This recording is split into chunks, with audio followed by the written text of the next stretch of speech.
आज हम बात करेंगे शारदीय नवरात्रि के 9वें दिन की, जो मां सिद्धिदात्री को समर्पित है। क्या आप जानते हैं कि ये दिन आपकी जिंदगी को बदल सकता है? तो इस वीडियो को अंत तक जरूर देखें और जानें कैसे। आइए पहले जानें नवरात्रि का 9वां दिन। नवरात्रि में भक्ति से परिपूर्ण 9 दिनों में सबसे आखिरी दिन देवी मां के सिद्धिदात्री स्वरूप को समर्पित होता है। देवी मां का ये स्वरूप भक्तों और साधकों को सिद्धियां प्रदान करने के लिए जाना जाता है।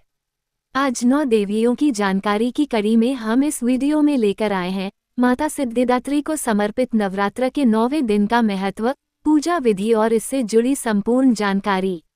जानिए नवरात्रि के 9वें दिन का महत्व क्या है। नवरात्रि के 9वें दिन को माता के सिद्धिदात्री स्वरूप की पूजा करने का विधान है। ये दिन इन्हीं को समर्पित होता है। इसे नवमी या महानवमी के नाम से भी जाना जाता है। इस दिन हवन करने और कन्या पूजन का विधान है। सभी भक्तों के जीवन में ये पर्व भक्ति की एक नई तरंग लेकर आता है। इस दौरान भक्त विभिन्न प्रकार से माता के प्रति अपने समर्पण को व्यक्त करते हैं। कमल पुष्प पर विराजमान मां सिद्धिदात्री की 4 भुजाएं हैं और उनका वाहन सिंह है। देवी जी के सिर पर ऊंचा मुकुट है और उनके चेहरे पर मंद सी मुस्कान है। देवी सिद्धिदात्री सर्व सिद्धियां प्रदान करने वाली हैं। उपासक या भक्त पर इनकी कृपा से कठिन कार्य भी आसानी से संभव व सिद्ध हो जाते हैं। साथ ही वह हर प्रकार के भय व रोगों को भी दूर करती हैं। अब जानिए नवरात्रि के 9वें दिन का शुभ मुहूर्त क्या है। नवरात्र के 9वें दिन यानी नवमी को महानवमी के नाम से भी जाना जाता है। इस साल नवमी का यह उत्सव पर नवमी तिथि 11 अक्टूबर 2024 को पड़ रही है। नवमी तिथि प्रारंभ 11 अक्टूबर शुक्रवार दोपहर के 12:06। नवमी तिथि समापन 12 अक्टूबर शनिवार सुबह के 10:58। जानिए मां सिद्धिदात्री की पूजा विधि क्या और कैसे है। नवमी के दिन प्रातःकाल उठकर स्नानादि से निवृत्त होकर स्वच्छ वस्त्र धारण कर लें। पूजा स्थल पर प्रथम दिन जो माता की चौकी स्थापित की गई थी, उसी स्थान पर सिद्धिदात्री जी की पूजा भी की जाएगी। चौकी को साफ लें, वहां गंगाजल का छिड़काव करें। चौकी पर आपने एक दिन पहले जो पुष्प चढ़ाए थे, उन्हें हटा दें। आपको बता दें, क्योंकि चौकी स्थापना प्रथम दिन ही हो जाती है, इसलिए पूजन स्थल पर विसर्जन से पहले झाड़ू न लगाएं। आप पूजन स्थल आसन ग्रहण कर लें। इसके बाद आचमन करें। आचमन के लिए हाथ से 3 बार जल ग्रहण करें और चौथी बार उसी जल से हाथ धो लें। इसके बाद पूजन स्थल पर दीपक प्रज्वलित करें। अब हाथ में अक्षत और पुष्प लेकर गणपति जी का स्मरण करते हुए ओम गम गणपतये नमः मंत्र का जाप करें। इसके बाद आप अक्षत हाथ में लेकर देवी के सिद्धिदात्री स्वरूप का भी आह्वान करें और ओम सिद्धिदात्रिये नमः मंत्र का जाप करें। माता के आह्वान के बाद उनका इस मंत्र के साथ ध्यान करें, जो इस प्रकार है।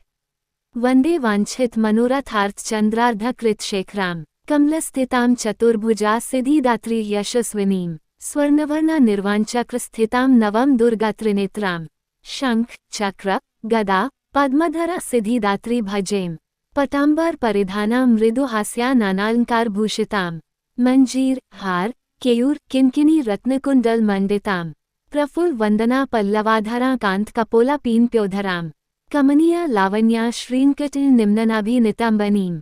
इसके पश्चात प्रथम पूज्य गणेश जी और देवी मां को कुमकुम का तिलक लगाएं। साथ ही कलश घट चौकी को भी हल्दी कुमकुम अक्षत से तिलक करके नमन करें। इसके बाद धूप सुगंधी जलाकर माता को फूल माला अर्पित करें। नरवाण मंत्र ॐ ह्रीं क्लीं चामुंडाय विच्चे का यथाशक्ति अनुसार 11, 21, 51 या 108 बार जप करें। अब आप दुर्गा सप्तशती का पाठ पढ़ें। भोग किसी भी पूजा में भोग का काफी महत्व होता है। आप देवी जी को ऋतु फल के साथ हलवा पूड़ी का भोग लगा सकते हैं। इसके अलावा आप अपनी श्रद्धानुसार भोग लगा सकते हैं। इसके बाद देवी महागौरी जी की आरती गाएं। अंत में अपनी भूल चूक के लिए देवी जी से क्षमा प्रार्थना करें और प्रसाद वितरित करें।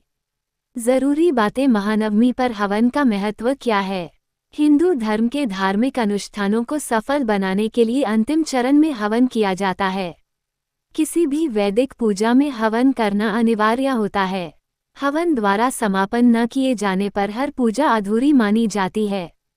नवमी होम को चंडी होम या नवमी हवन के नाम से भी जाना जाता है।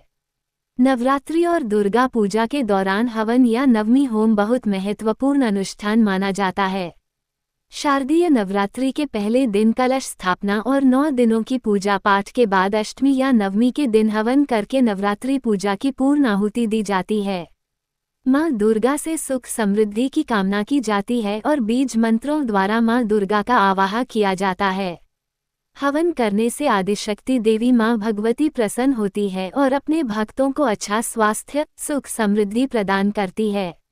जरूरी बातें कैसे करें महानवमी पर हवन। प्रातःकाल उठकर स्नानादि कार्यों से निवृत्त हो जाएं। नवमी के दिन विधिवत सिद्धिदात्री जी की पूजा करें। पूजा पाठ और कन्या पूजन के बाद हवन किया जाएगा। हवन से पहले हवन की संपूर्ण सामग्री एकत्रित कर लें। इसके बाद जहां हवन करना है उस स्थान को साफ कर लें। हवन वेदी पर हल्दी कुमकुम से स्वास्तिक बनाएं और पुष्प से सजाएं। आमतौर पर हवन किसी पंडित या ब्राह्मण द्वारा करवाया जाता है, क्योंकि हर किसी को अग्नि स्थापना की अनुमति नहीं होती है। हालांकि कई लोग स्वयं भी हवन करते हैं। आप अपने घर की परंपरा के अनुसार हवन करवाएं। हवन का प्रारंभ अग्नि देव के आह्वान और स्थापना से होता है। अग्नि देवता को भोजन अर्पित करने के हिसाब से आहुति दी जाती है। इसके बाद मनसा आहुति दी जाती है। फिर ग्रह शांति होम किया जाता है।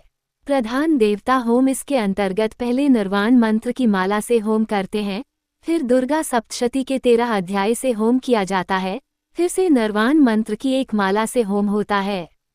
इसके पश्चात स्थान देवता का होम, गुगल होम, पीली सरसों का होम, महालक्ष्मी होम, स्विष्टकृत होम, पूर्णाहुति होम दिया जाता है।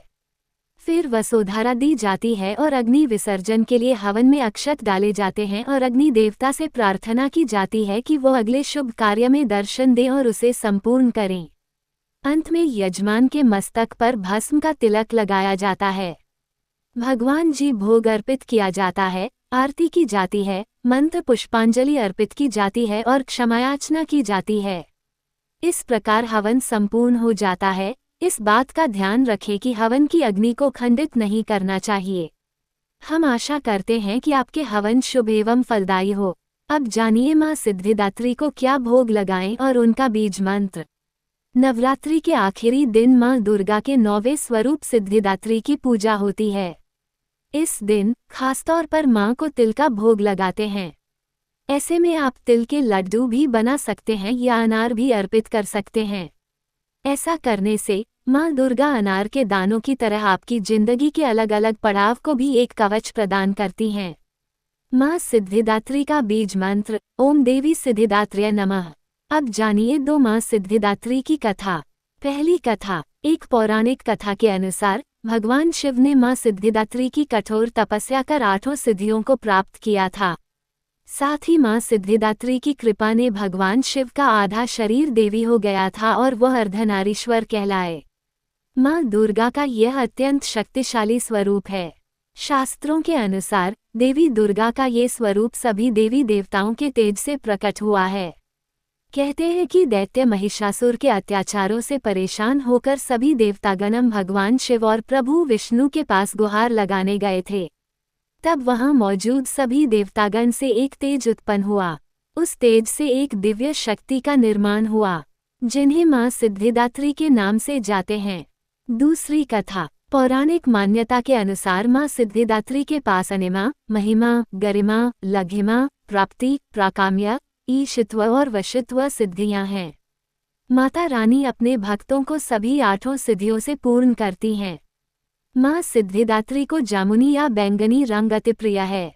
ऐसे में भक्त को नवमी के दिन इसी रंग के वस्त्र धारण कर माँ सिद्धिदात्री की पूजा अर्चना करनी चाहिए। मान्यता है कि ऐसा करने से माता की हमेशा कृपा बनी रहती है। तो भक्तों, अगर आपको ये वीडियो पसंद आया हो तो लाइक बटन दबाएं और चैनल को सब्सक्राइब करना न भूलें। हम आपके लिए इसी प्रकार और भी ज्ञानवर्धक वीडियो लेकर आने वाले हैं। जय माता दी।